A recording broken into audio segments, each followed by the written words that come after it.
Não sabia que vinha. Mas, colegas, a complementação que eu gostaria de fazer, JP, é que eu passo por todas essas instituições, coisas das quais eu me orgulho muito, e hoje em dia trabalho como curadora independente, mas tenho, de uns anos para cá, poucos anos para cá, embarcado em um projeto coletivo também, que se chama IPAC, que é o Instituto de Pesquisa e Promoção em Arte e Cultura, sediado em Brasília, com coordenação, invenção daquela moça ali, Dayana Castilho, e de alguns colecionadores, isso eu acho que é importante dizer, colecionadores que têm interesse de publicizar suas coleções. É uma das coisas que, para mim, a vida inteira me preocupou sobremaneira, é essa ideia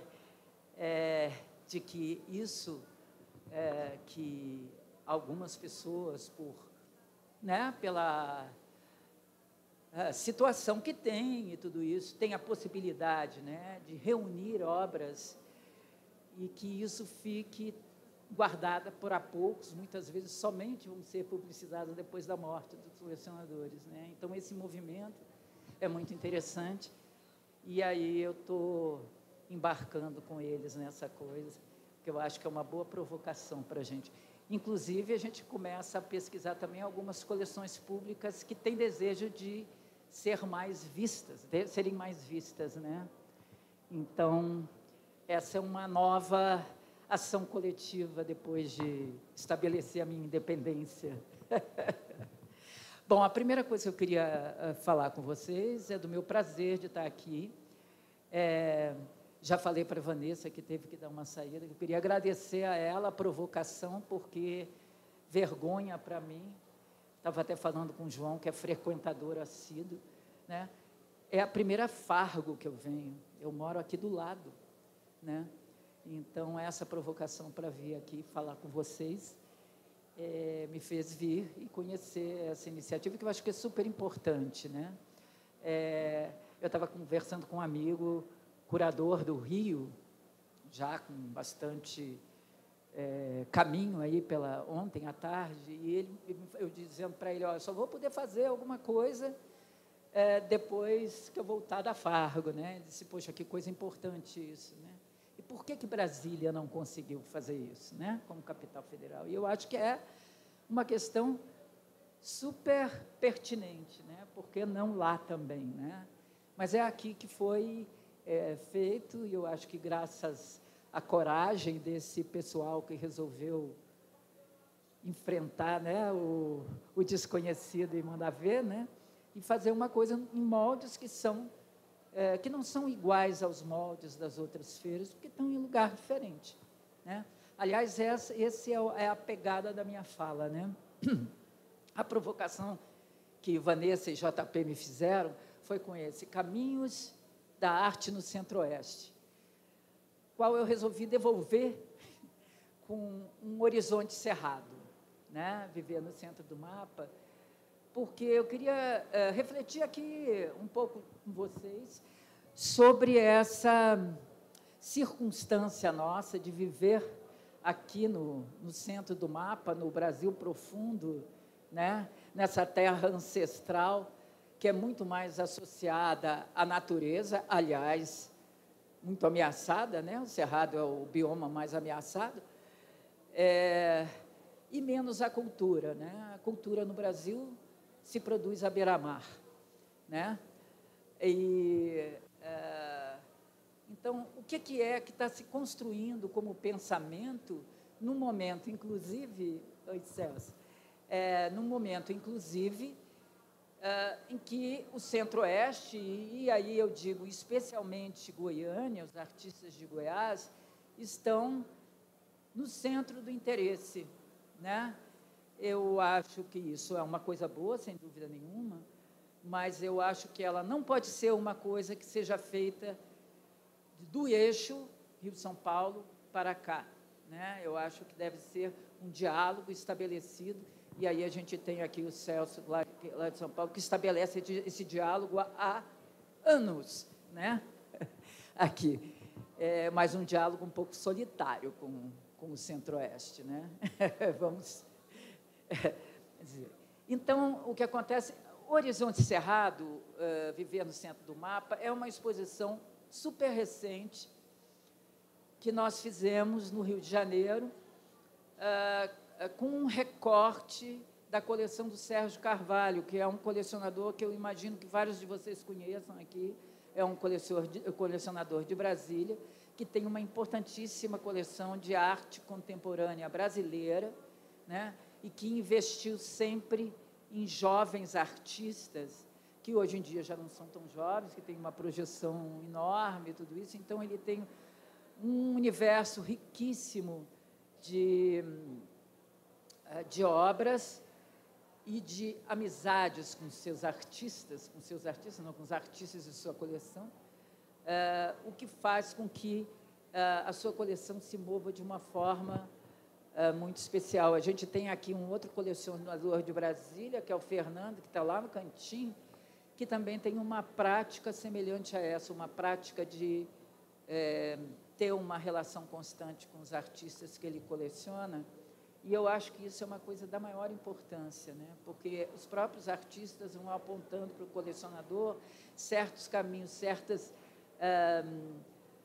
vizinhanças de pensamento deles em relação a outras produções, né, e sugerindo que o colecionador conheça, né? É claro que é sempre muito importante um colecionador que tenha alguém que faça a sua, vamos dizer, a sua orientação. Isso também é uma coisa muito boa. Eu não estou falando que não se deva fazer por essa via, mas eu acho que tem uma série de colecionadores que também escolhem esse outro caminho, né, do corpo a corpo com os artistas, e de se aconselharem com os artistas, né?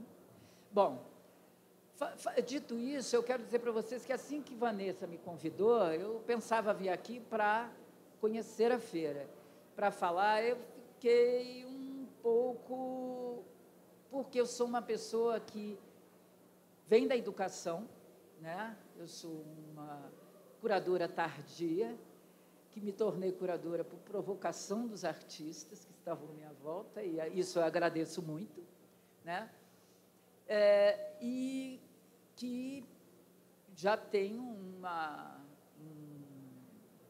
um tempo, uma experiência com educação, tanto em espaço de cultura, quanto na própria universidade, em que eu pude trabalhar com vários artistas com os quais hoje em dia eu trabalho como curadora, né?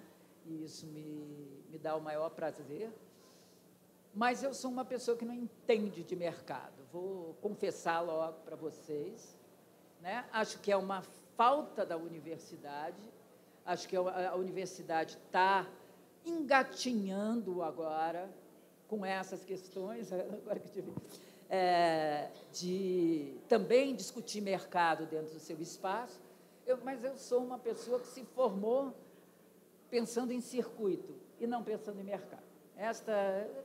Tenho que dizer isso, tanto que hoje em dia, quando eu preciso, as pessoas me perguntam coisas em relação ao mercado, eu sempre lanço mão de alguns ex-alunos que são muito mais espertos que eu em relação a isso e que podem dar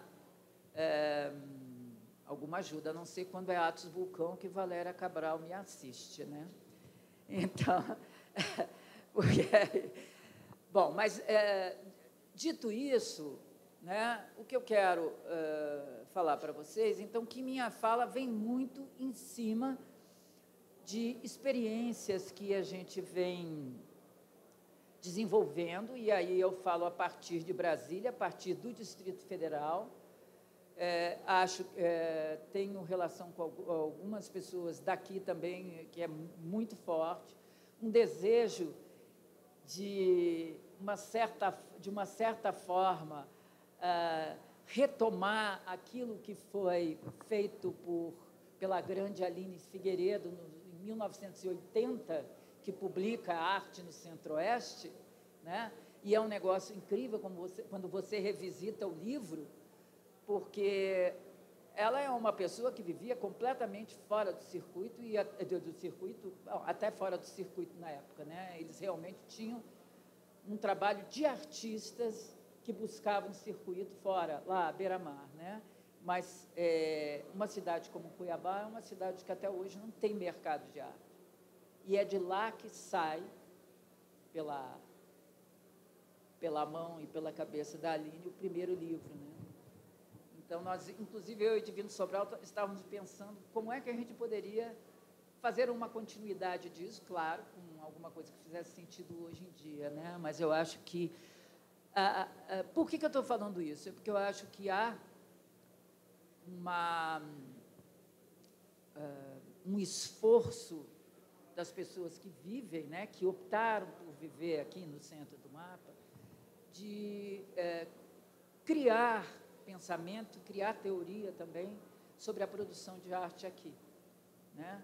Não que a gente esteja, vamos dizer, circunscrito, né, pela divisão geopolítica ou pelo lugar de enraizamento, mas eu realmente estou convencida, e eu acho que o movimento da arte no mundo vai apontando para isso, que falar para o mundo é falar do seu lugar de enraizamento, sim, né? Então, a gente tem visto bastante coisa escrita, especialmente em textos jornalísticos e tudo isso, sobre a produção de arte no Centro-Oeste, né? A gente tem aqui o Bassu também, que é um cara que foi bastante falado sobre isso, né? E, bom, artistas de Goiânia, como Dalton Paula, como Estevão Parreira, bom, Marcelo Solar, tantos outros, né, que já entraram em circulação nacional e internacional. Mas como é que nós, que vivemos essa coisa aqui, estamos estruturando um pensamento a respeito do que acontece aqui, daqui para o mundo, né? E aí eu fiz uma separação de 4 exposições que eu tive oportunidade de curar junto, algumas delas junto com outras pessoas, terminando nessa Horizonte Cerrado, em tempos em que se pensava em certas coisas que depois vão mudando. Quer dizer, é a partir dessas 4 exposições, poderiam ser outras, mas que eu escolhi porque eu acho que elas são boas para a gente falar sobre isso, é que a gente pode ver também como certo pensamento vai migrando, né? Quer dizer, eu estava pensando até quando te vi, num encontro que a gente teve, Celso, aqui, num salão de Goiás, é isso, né? Como júri e coordenado pelo Carlos Sena, né? Saudoso Carlos Sena, e como que se pensava essa coisa, essa relação, né, do centro com a borda, né? Quer dizer, esse centro que é excêntrico e que é borda com o eixo cultural, né? Eu acho que é uma coisa que já se falou bastante sobre isso. Essas exposições, de uma certa forma, são fruto do momento em que eu, tardiamente, na virada dos anos 90 para os anos 2000, porque eu sou uma pessoa que já tinha vivido muito antes disso, começo a fazer curadoria. E é um momento, né, os anos 90, final, segunda metade dos anos 90 e início dos anos 2000, em que se começa a fazer uma série de projetos de mapeamento da produção contemporânea no Brasil, Antártica Folha com as Artes, alguns daquelas primeiras depois foram desenvolvidas para outras coisas da Funarte, né, projetos da Funarte, e Rumos, Itaú Cultural, Artes Visuais, quer dizer, na verdade, não era só de artes visuais, mas eu tive envolvida com isso em 3 edições no de artes visuais. E aí, eu acho que essa coisa começou a dar uma ideia de como é que se podia fazer mais sistematicamente essa troca, né? Sem que houvesse essa constante migração de artistas daqui e de outras regiões para o eixo Rio-São Paulo, ou mesmo havendo, mas eu não acho que isso seja determinante, vou dizer para vocês. Eu acho que há algo que a gente tem que ver que acontece com esses artistas que migram, que eu vou falar um pouco sobre isso, e que reconhecem aí a influência do ter vivido aqui, né? Eu acho que tem uma fala que fala de vivência, e a vivência é a vivência de lugares, né? Bom, essa primeira exposição de que eu queria falar, ela abre a segunda galeria, um pouco depois que foi inaugurado o Centro Cultural Banco do Brasil, em Brasília, e abre a segunda galeria do Centro Cultural, e se chamava justamente Centro Excêntrico. Tá? Aí você pode passar.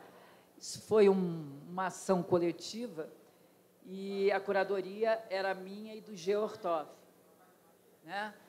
E a questão que a gente se colocava, se pode passar, por favor, era uma galeria que era, na época, toda aberta, toda de vidro, né? E hoje em dia ela é diferente. E a gente... Pode ficar nela, por favor. A gente estabelecia uma conversa entre 3 artistas de Brasília, que viviam em Brasília, eram eles Walter Menon, Andréa Campos de Sá e Milton Marques, com 3 artistas de outras partes do Brasil.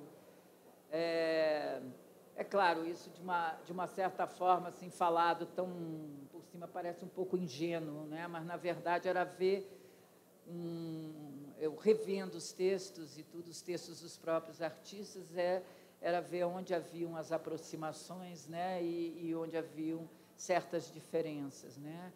Essas obras foram obras que foram comissionadas, e aí a gente tinha, assim, conversas a partir de um centro vazio, né? A expografia tinha um centro vazio e portas. Você entrava por vias vicinais. Na verdade, quando você entrava, você via tudo, é isso. Só que, quando você ia fazer o seu corpo a corpo com a obra, você ia pelas bordas, né? Na circulação pelas bordas, né? E foi muito interessante a discussão que isso trouxe. E os artistas de fora eram Eduardo Frota, do Ceará, a Regina de Paula, do Rio de Janeiro, e Jailton Moreira, do Rio Grande do Sul.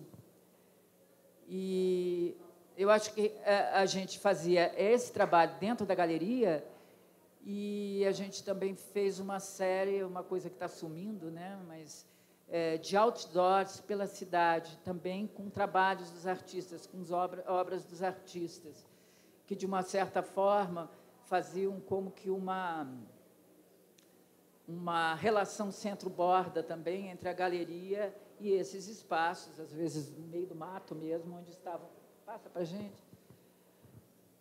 Aí a gente tem algumas visões, né? Aqui, Walter Menon com Eduardo Frota e Andréa Campos de Sá com Regina de Paula, né? Ao fundo é que estavam as obras do Milton e do Jailton, né? Jailton tinha uma coisa que, para mim, foi uma lindeza de se pensar. Ele fez uma instalação que se chamava dial, ou dial, né? Como ele falava, né? Em que ele deixava a janela aberta, né? A gente teve que fazer algumas paredes, a janela aberta. Ali no CCBB a gente tinha um horizonte absolutamente reto, e ele tinha um vídeo enorme da região do Pampa, que é a região dele, com o mesmo, onde ele ia tentando, né, colocar, né, equalizar os 2 horizontes, né? De uma certa forma, a questão era essa. Acompanhava ele, essa obra, uma outra obra dele, em que ele fazia a junção de todos os rios do mundo. Para quem conhece esse artista, ele todo ano vai para os lugares mais impensáveis no mundo e vai conhecendo o mundo dessa forma, né? Bom, Centro Excêntrico, então, para mim, ela trazia essa pergunta, né, para nós, dessa relação entre a produção que vinha se fazendo em Brasília, nessa virada dos anos 90 para o novo milênio, né, e a produção que estava sendo feita em outras partes do Brasil, né? A segunda já é 2011, e aí essa, João estava com a gente. A gente foi chamado pelo SESC São Paulo para participar de um projeto deles que se chamava Tripé, e que levava para São Paulo, para o SESC Pompeia, a produção artística das outras regiões do Brasil, né? Isso é uma coisa que eu acho que vale a pena a gente pensar, porque a gente acha que está andando, e está trocando, e está trocando, e está trocando, e aí a gente vê um Brasil do futuro, por exemplo, né? Brasil Futuro, né? Que foi aquela exposição quando o Lula ganha a eleição, né? Em que ela começa em Brasília, e ela tem, então, um corpo dela com artistas, não só de Rio e São Paulo, mas residentes no eixo Rio-São Paulo. E, quando chega a Brasília, então, incorpora artistas de Brasília e de Goiás, do Distrito Federal e de Goiás.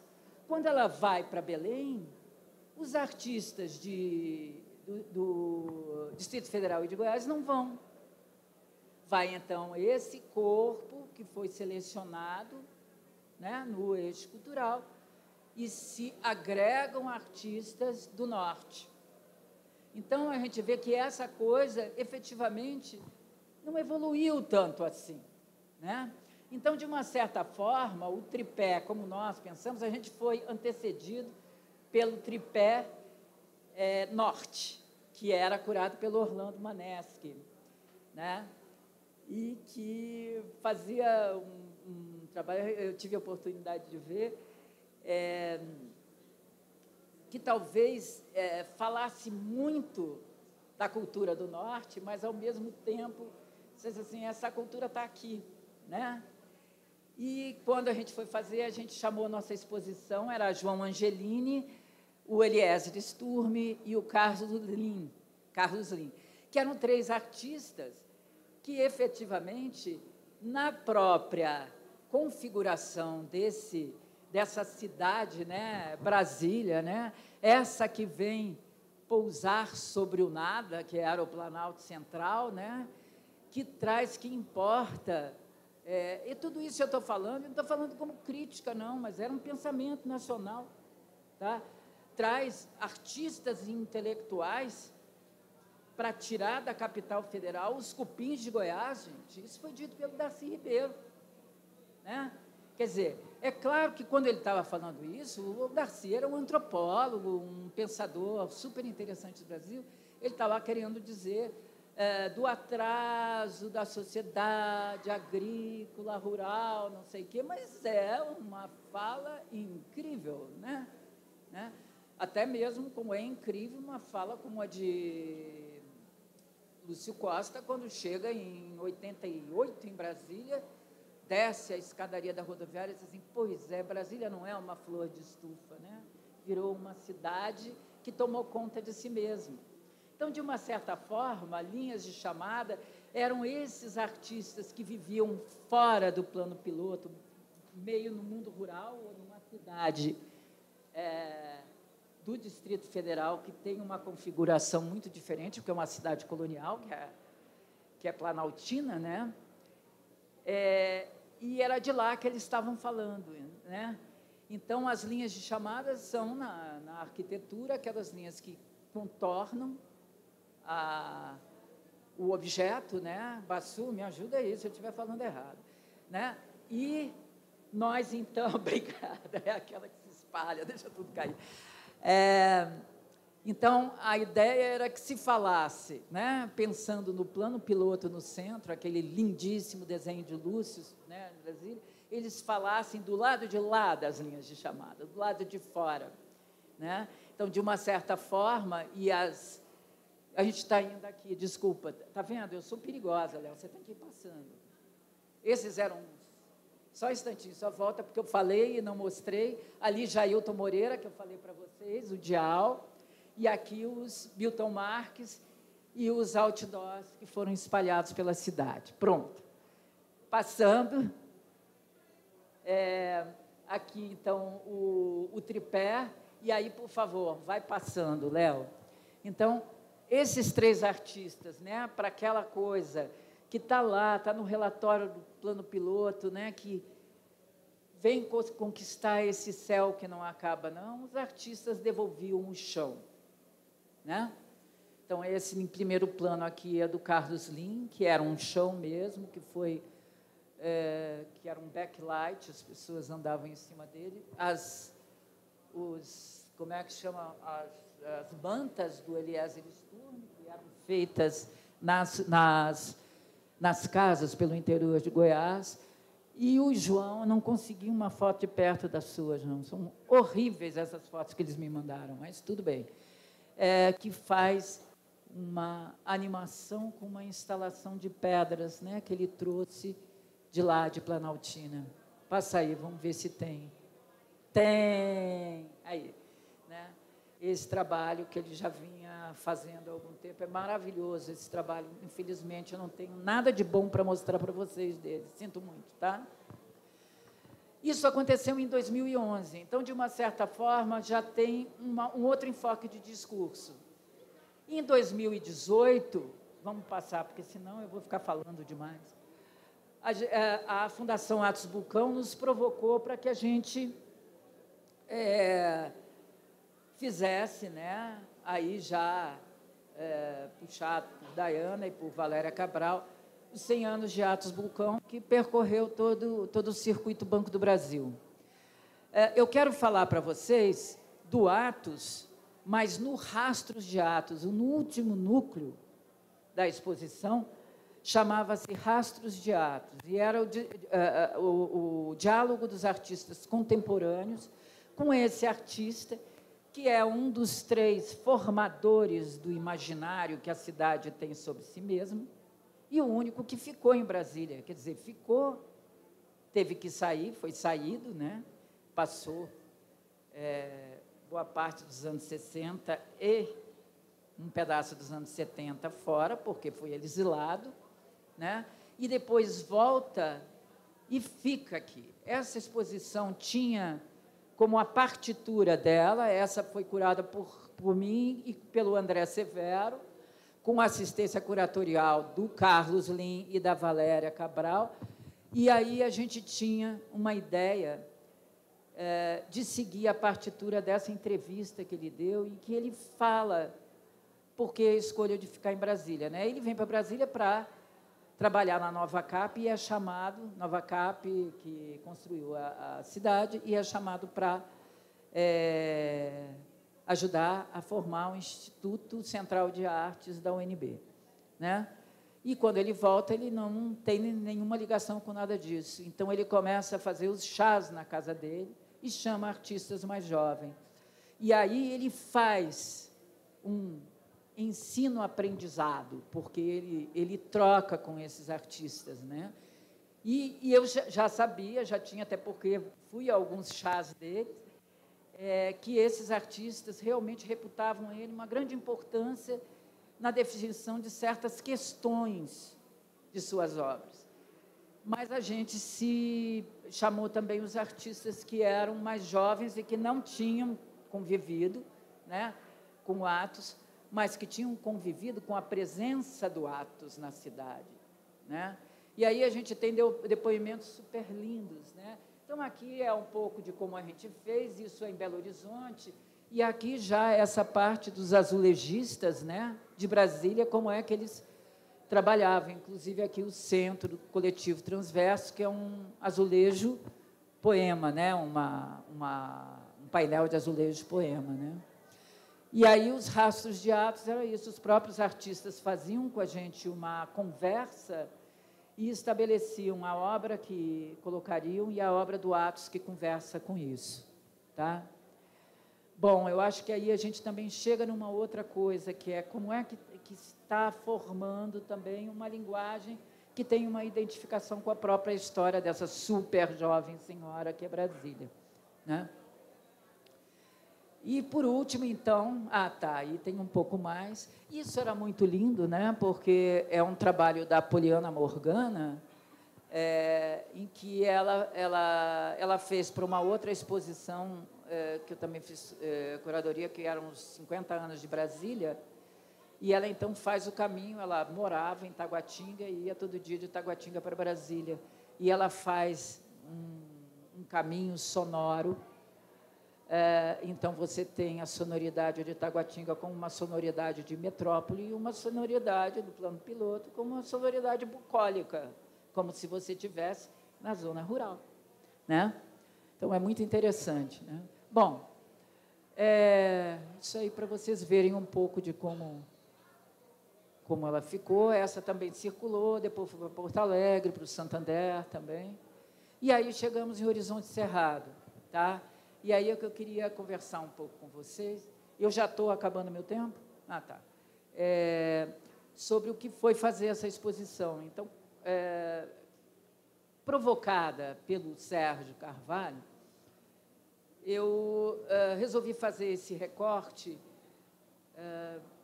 mais ligada, vamos dizer, menos ligada na geopolítica do Centro-Oeste, mais, vamos dizer, numa ecopolítica do Cerrado, né? E como é que viver nesse tipo de bioma e com este tipo de vida que se tem, é claro que não se está aí ignorando, né, o fato de se morar numa capital federal que ainda tem problemas de ser reconhecida, né, como uma cidade realmente capital federal do Brasil, né?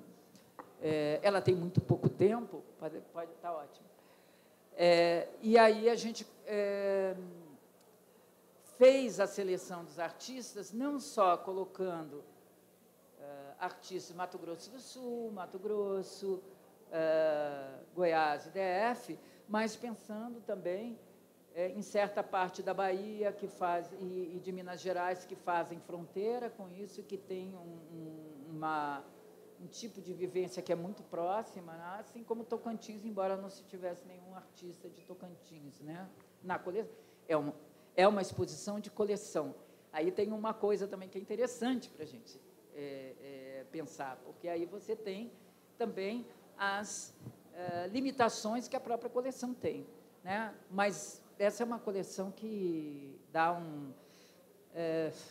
uma possibilidade enorme para a gente, né? E aí a gente fez esse centro também de uma forma que eu acho que é interessante aqui contar para vocês. O primeiro desenho tinha 2 obras como centro, né? Essa obra ali muito obrigada, de Adriana Vignoli, né? E aquela, agora me faltou, eu estou numa amnésia horrível, aquela coleção dos pratos de cerâmica do Dalton Paula, né? De uma certa forma, é essa coisa que determina. Se a gente for pensar, quer dizer, essa região ancestral onde a gente vive é povoada de cidades supermodernas, planejadas. Então, se você falar de Goiânia, se você falar de Brasília, de Campo Grande, de Uberlândia, né? Então, há realmente de Palmas, né? Supernova, né? Então, como é que se dá isso? Porque, de uma certa forma, as cidades são implantadas quase que renegando essa paisagem que abraça ela, essa terra, né, onde ela é plantada, né? E o que ela devolve é esse certo imiscuir-se, né, no meio das cidades, né?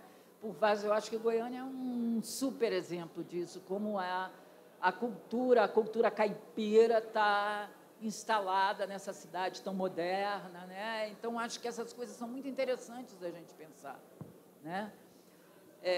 Porque acontecem de uma forma diferente do que acontece em outros espaços, em outras regiões do Brasil. Embora sempre haja, para mim, sem dúvida, né, essa mistura, né? Essa mistura da transmissão por tradição e essa inovação, esse desejo de olhar para o futuro, né, que se tem, né, de implantar o futuro, né? E aí, bom, quando a gente começou a montar a exposição, o Sérgio me disse, sinto muito, o Lúcio não está aqui, né? Sinto muito, mas o Dalton Paula não faz mais parte da coleção, ela foi para a coleção da Cerrado. Então, eu digo, ok, então vamos mudar, né? E aí a gente trouxe Florisval Oliveira, da Bahia, e João Angelini, que ficaram, né, com... a gente tinha esses anteparos, então a Adriana vinha com um Pedro Davi, né, que é aquela terra que está marcada pelas linhas de construção, nós vamos ver só, e essas paisagens quase feitas à madeira impressionista do Davi e da Isadora, né, com essa coisa que também fustiga exatamente isso que está inscrito na tradição também, né? E, é claro, vocês estão vendo, Solar, Pedro Ivo Versosa, quer dizer, essa sala central era ocupada por um grande número. Então, por um lado, se via essa coisa que tem uma relação maior com a terra, e do outro lado, que a gente vai ver, pode passar, a gente vai começar a ver outros espaços. E aí eram cinco salas, que é a configuração do Centro Cultural Justiça Federal, né, na Cinelândia, e a gente começa a trabalhar. Então, ali a obra do Pedro Davi, não sei quantos de vocês conhecem, né, que ele estabelece uma paisagem a partir dos riscos de marcação das construções, né? E, bom, lá Wagner Barja, a Adriana. Então, de uma certa forma, havia esse embate entre duas linhas de pensamento, como um Janus, talvez, né? Ou como o Ângelos Novos do Walter Benjamin, né? Essa coisa que te puxa para o futuro e alguma coisa que te puxa para o passado, né? Ao mesmo tempo, né? E que eu acho que é uma coisa... Porque, vejam só, eu acho que em outros lugares, se a gente pensar, por exemplo, dois lugares com quem eu tenho convivido muito, que são as duas antigas capitais brasileiras, isso tem muito tempo para ter sido incorporado, né? Essa cultura que vem se fazendo há séculos e que vai se incorporando na contemporaneidade. A contemporaneidade aqui, ela vem quase que um pouco rompida com isso, né? E eu acho que o que os artistas estão fazendo é dizer assim, não, a gente vai voltar lá e trazer para cá, né? Tá? Então, esse centro aqui era chão de terra, céu azul, chão de concreto, né? Essa coisa que faz dois tipos de paisagem nessas grandes cidades daqui, né? Aí a gente tinha, entre traçados, anotações e costuras, que era uma parte que era, de certa forma, assim, presidida por Helder Rocha, que faz essa passagem do desenho para a pintura, para a instalação, né? E aí a gente tem Virgílio Neto, o Luiz Mauro, que é essa beleza de desenho, que é, ao mesmo tempo, uma maneira negra, né? O Evandro Prado, o Elô Sanvoy, que vocês devem ter percebido que esse trabalho do Elô, que eu acho super incrível, que é essa colagem que é feita pela retirada das notícias de jornal, e só se tem a estrutura da diagramação do jornal, que, de uma certa forma, reproduz. A gente tem um trabalho nessa exposição da Luciana Paiva, que conversa muito com isso, que é de colagem também, desses prédios modernistas, que parece que essa colagem do Elô Sanvoy também faz isso, né? Mas usando para isso que é do nosso cotidiano, né? E Raquel Nava também, e a Rava, que ficava numa passagem entre a sala 2 e a sala 3, com esse bordado que ela faz sobre sacos plásticos descartáveis, né? Bom, vamos seguindo. Já passando, a gente atravessava a sala 3, que vocês viram, e ia para esse das reminiscências agora, que, de uma certa forma, me foi inspirado pelo José J. Veiga, né? O grande José J. Veiga, escrevendo lá de sua Corumbá de Goiás, e inscrevendo um realismo fantástico brasileiro da melhor qualidade, né? Então, de uma certa forma, esses artistas dialogam com isso. Esse foi um outro lugar em que a transferência de parte da coleção para outra coleção, que foi do Sérgio Carvalho para o Tião Aires, né? do Farnese, né? Fez com que o Farnese não tivesse aqui, né? Mas, então, era presidido por essa instalação de Walter Menon e Andréa Campos de Sá, e tinha à sua volta Antônio Obá, ainda do tempo das Verônicas, essa coisa que tem uma certa religiosidade, que, na verdade, é permissiva para o sincretismo, e, por outro lado, cria um certo ar de fantasmas. Eu estava até contando para o Luan, quando estava vindo para cá, essa coisa dessas cidades antigas de Goiás, todas permeadas, né, por uma certa fantasmagoria, que os artistas, de uma certa forma, trazem também para a sua arte, né? E ainda com as instalações de poemas do Léo Tavares, Derek Sorato, e aqui ficou um trabalho do coletivo 3P, que eu trouxe para lá, e Marcela, que é uma das participantes do coletivo, me disse, mas aí, eu digo, é aqui mesmo, é um outro nível de fantasia que é genial esse vídeo, né? São 4 vídeos, e são 4 mãos que vão fazendo, chama-se propina, e aos poucos vai fazendo uma fumacinha que vai saindo, né? Então, eu acho que são todos comentários. Para a gente que vem de Brasília, essa coisa não tem como não estar comentada junto. É um outro nível de imaginário fantasmagórico ou da política para nós, né? Sim, e aí, a última, acho que eu pulei a Gisele, era essa, tá? Que era uma sala de pintura realista, né? Mas com certos vieses, daí a coisa da subversão, né? De uma certa forma, a espinha dorsal era o Fábio Baroli, né? Que é um cara de Uberaba, que se formou em Brasília, hoje mora no interior de São Paulo, né? E o motivo dele é a vida caipira, né? E a forma de trabalhar isso é super contemporânea. Pamela Anderson, que faz um comentário político incrível, dentro de uma coisa super gay, super... que namora um pouco aquelas coisas do Nelson Lerner, dos emojis do Nelson Lerner, né?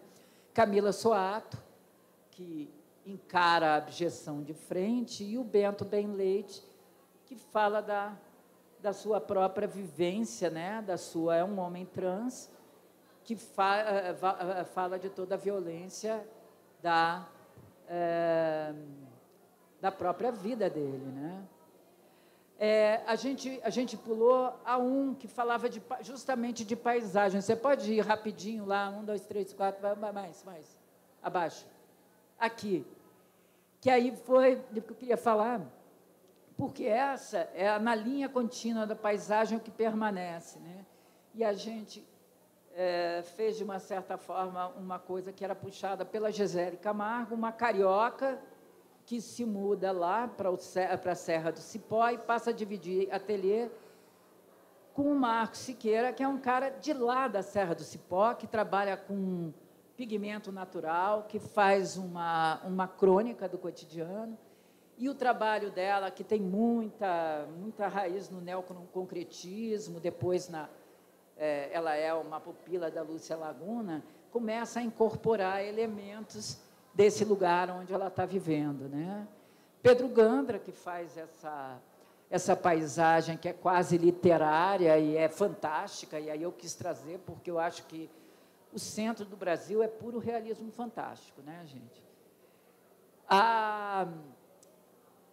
Uma jovem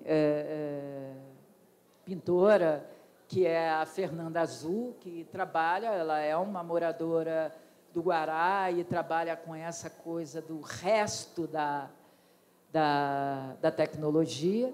Aqui, Irmãos Guimarães, que fazem, com Ismael Monticelli, que fazem uma poesia que é de palavras e dessa sequência de vidros. É uma série que eles têm, que faz referência a viver numa cidade de panos de vidro, né? E o Dirceu Maués, que faz a sua passagem, né, entre Belém, Brasília, Belo Horizonte, né? Então, ele tem uma série de vídeos com máquinas pinhole, é muito doido como ele faz isso, que fazem sempre essa passagem entre as partes dos Brasis, né?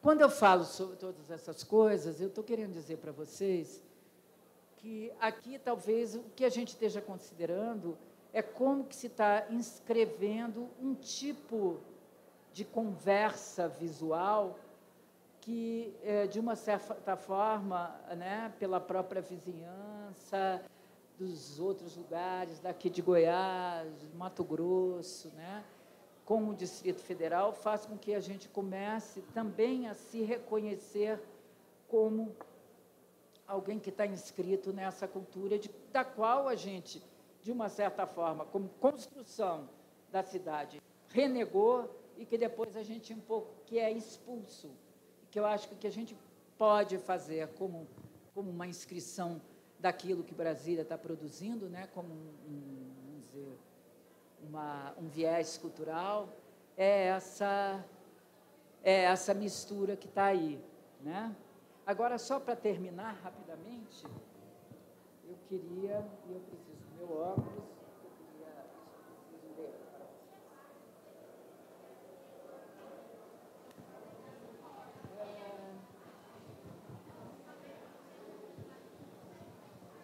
Sim.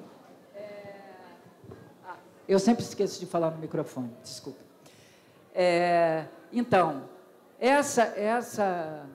esse trabalho já é fruto dessa experiência recente com essa instituição que vem sendo construída e que eu me aproximei, até porque sou uma pessoa que vem de museus também, né?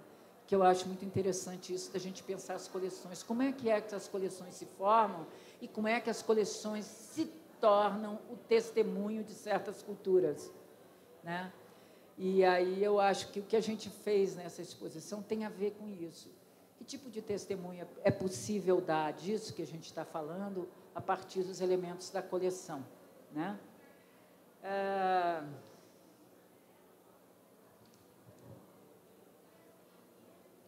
E lá no finzinho, para falar aí. Eu sempre fico me lembrando de um querido amigo que hoje não faz mais palestras, que é o Fernando Cocchiarelli, que dizia assim: olha, gente, eu fiz meu texto, está aqui, agora eu vou falar outra coisa, né? Eu, de uma certa forma, quis abandonar o texto, eu acho que deixei de falar algumas coisas, mas eu queria dizer uma coisa para vocês de final, e aí eu vou ler para não me perder, que essa minha fala tenta ainda unir duas pontas de um processo, a afirmação das regiões periféricas como um contraponto à arte produzida no centro, mas partindo dela, que seja para subvertê-la. Não é uma negação da arte do centro, não tem sentido, mas que há algo que está sendo produzido com outro ponto de vista, né? E a afirmação da fala do centro geográfico, que pode ser o hemisfério norte em relação ao hemisfério sul, pode ser o centro, o eixo Rio-São Paulo, lá perto da beira-mar, em relação ao resto do Brasil, pode ser também um movimento super interessante que vem se fazendo nas outras cidades, regiões administrativas do Distrito Federal, em relação ao plano piloto, né? Certo anticosmopolitismo da arte feita nas margens, como forma de se afirmar também como medida do mundo. E me parece, aí eu fico pensando nesses movimentos todos, nessa coisa da arte indígena contemporânea, da arte preta, que são formas que vão falando cada vez mais alto, né? E temos ainda que pensar como ela está sendo ouvida. Eu acho que isso a gente precisa pensar mesmo, porque também não é uma questão da gente incorporar isso quase que acriticamente, quase como um pagamento pelos pecados, né? Que eu acho que também, estou falando isso tanto em relação a essas manifestações, né, das minorias, que não são tão minorias, né, mas também dessa relação com o centro cultural daqui. Não é uma coisa de agora é a nossa vez, não.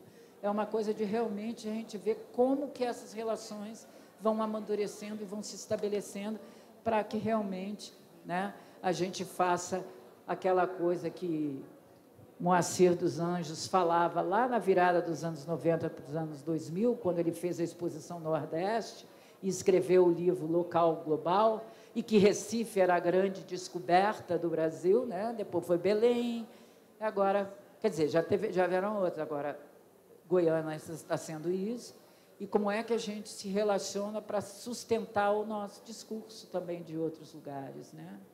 Sem ser um discurso regional, assim como o Brasil Futuro, infelizmente, afirmou. Tá bem? Então, era um pouco isso. Eu não sei se eu me fiz entender, não sei se foi confuso, tá? Se foi, me desculpem, mas eu achava importante falar aqui sobre isso. Tá bem? Ótimo. Alguém quer complementar, fazer alguma pergunta, um comentário? Não? Bom, Marília, obrigado, tá, por essa partilha também. Eu tenho falado muito disso, que a gente está compartilhando saberes, desejos, né, conhecimento. Muito agradecido da sua participação, de ter topado essa conversa. Acho que é isso. Pessoal, a gente agora vai ter um momento de intervalo, a gente finaliza as nossas palestras. A gente passou uma lista, eu não sei se todo mundo assinou, ela está ali no canto, quem não assinou pode continuar. E, na sequência, a gente vai ter um lançamento de livro no Espaço da Mimarte. De novo, Marília, muito obrigado pela participação. Agradeço a todos também.